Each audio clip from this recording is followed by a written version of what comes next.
Vous savez, quand vous contribuez à mettre en place un système politique, un régime politique qui essaye de contribuer au développement de la nation à travers le PAG2 qui s'exécute dans tous les compartiments pour le bonheur des paisibles populations, à travers les réformes phares, des réformes pertinentes, des réformes certes difficiles, mais vitales pour notre démocratie, notre peuple, et que vous estimez que vous aviez contribué véritablement à insuffler une dynamique qui permette à la nation de se retrouver sur le bon chemin.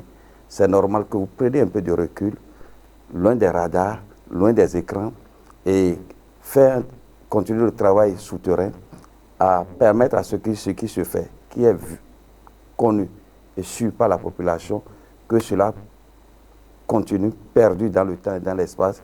Et donc, vous ne pouvez pas de tout temps chercher à vous afficher, à venir bomber le torse, mais prendre ce recul quand même pour s'assurer que ce qui se fait est fait pour le bien-être de la communauté à laquelle vous appartenez. Et donc, aujourd'hui, après avoir reçu votre invitation, j'ai estimé qu'il faille quand même venir dire à haute et intelligible voix à la face du monde que ce qui se fait, véritablement, il faut en être fier, il faut en être content. Et donc, le peuple béninois se doit d'applaudir et de commencer par se préparer à porter en triomphe le leader de ce pays en la personne du président Patrice Talon. Je rappelais que vous étiez quand même parmi les lieutenants donc, qui ayant travaillé pour justement l'élection de Patrice Talon en 2016. Vous avez créé ce que nous appelions la Jet Set. Et puis, il y avait les ambassadeurs de l'autre côté avec Oswald Meki et Olivier Boko, avec lesquels vous avez travaillé, qui sont aujourd'hui donc dans les liens de la détention. Si on fait un recul, qu'est-ce que cela suscite en vous comme réaction? Je l'ai dit tout à l'heure, vous savez, le gouvernement qui est là, le président, à sa tête, le président Patrice Talon, est un légaliste. C'est-à-dire quoi? Vous posez des actes, vous en répondez. C'est de ça il s'agit.